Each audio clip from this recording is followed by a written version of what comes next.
बाद आप फिर क्वालिफाई करते हैं तो वो ईडी क्लब 2 होता है। तो पहली बार प्रमोशन लेने के बाद, ईडी बनने के बाद जितने भी लोग क्वालिफाई करते हैं उनको वहां पर मिलता है 4%, यानी 4% पैसा उन सब लोगों में बढ़ता है जो कि पहली बार ईडी क्लब को क्वालिफाई करते। एक बार क्वालिफाई कर लेने के बाद फिर आपको दोबारा उस क्लब से नहीं, अगला क्लब से मिलता है जिसको कहते हैं ईडी क्लब 2।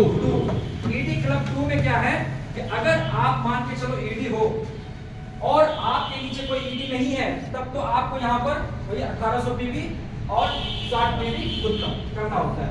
लेकिन आपके नीचे अगर कोई ईडी है तो आपको, कोई ईडी है और अगर वो क्वालिफाई कर रहा है तो फिर आपको क्या करना होता है, आपको 1500 पीवी आपको करना होता है। मतलब 1500 पीवी उधर से होता है, बाकी आपको 60 से करना होता है। समझ पा रहे हैं? उसके बाद फिर आपको जब तीसरा लाइन में भी कोई बन जाता है तो दूसरा लाइन में, तो फिर आपको तीसरा लाइन से आपको 660 पीवी करना होता है। उसके बाद फिर 300 पीवी, उसके बाद फिर 300 पीवी। इस तरीके से जब आपका 5 लाइन क्वालिफाई हो जाता है, जब आपका छठा लाइन क्वालिफाई होता है, तब ऐसे में आपको कोई और पीवी नहीं करना होता, सिर्फ 60 पीवी आप करते हैं और आप पूरा मतलब जो है पैसा लेते हैं और उसमें आपको ज्यादा पैसा मिलता है। आपका जितना ज्यादा लाइनें क्वालिफाई करता है उसमें आपको ज्यादा पैसा मिल जाता है। तो आपको इस बात का ख्याल रखते हुए इस पर काम करना है ना? उसके अलावा आपको एसडी डेवलपमेंट क्लब से भी मिलता है पैसा, और इसमें भी जो है और एक चीज ये है कि आपको ट्रेवल बोनस कब मिलता है, जब एक लाइन क्वालिफाई होता है, जब आप सीनियर रेडी क्वालिफाई करते हैं, सीनियर क्वालिफाई करते हैं ना।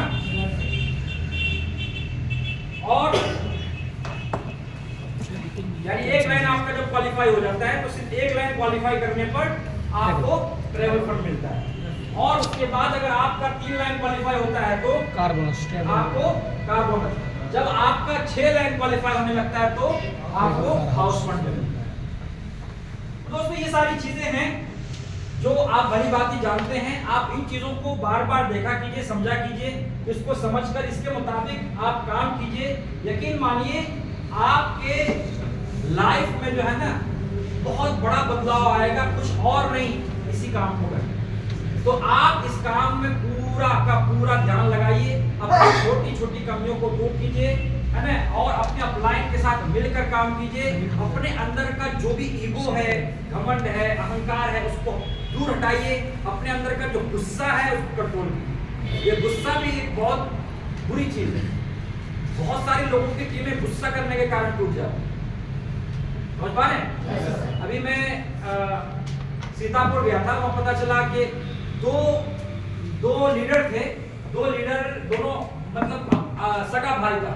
वो दोनों लोगों ने आपस में लड़ाई की और जिसके लड़ाई करने के कारण पूरी टीम खत्म। ऐसा होता है, बहुत लोगों की टीमें सिर्फ इसके कारण ही खत्म हो जाती। तो देखो, गुस्सा से हमारा बिजनेस नहीं चलेगा। यहाँ पर जो ये बिजनेस चलेगा, बिल्कुल शांत दिमाग रख के काम करना है। आपको माथे में हमेशा बर्फ रखना है, माथा को बिल्कुल ठंडा रखना है, समझ पा रहे हैं? और आपको मुंह में शक्कर रखना है ना? आपकी जो वाणी है, आपकी जो बातें हैं, वो मीठी होनी चाहिए। आपको कुछ कड़वी बातें नहीं करनी, क्योंकि आप यहाँ पर किसी को अगर काम करवा रहे हैं तो ऐसा नहीं कि वो आपका नौकर है, वो भी एक बिजनेसमैन है, वो आपका पार्टनर है। समझ पा रहे हैं? जितना आपके लिए बिजनेस है उतना उनके लिए भी है। ऐसा नो, बस अपलाइन और डाउनलाइन है, पहले आप आए हैं, बाद में वो आए हैं। तो इस वजह से हम एक दूसरे को मानते हैं, एक दूसरे को फॉलो करते हैं। तो यहाँ पर इसका मतलब ये नहीं है कि हम एटीट्यूड दिखाएं, हम गुस्सा दिखाएं, हम अपना जो होश वाला एटीट्यूड है वो अपनाएं, नहीं। समझ पा रहे हैं? प्यार से लोगों को समझाएं, और यकीन माने जब प्यार से समझाएंगे तो वो ज्यादा समझेगा, गुस्से से समझेगा नहीं, बल्कि उल्टा और प्रॉब्लम हो जाएगी। ठीक है? तो ध्यान रखिएगा, आगे जो भी कुछ कमियां अगर आप में है अभी भी, तो आप इसको बिल्कुल खत्म कीजिएगा और अपने काम में ज्यादा ध्यान दीजिएगा, बाकी चीजों में कम ध्यान देना है।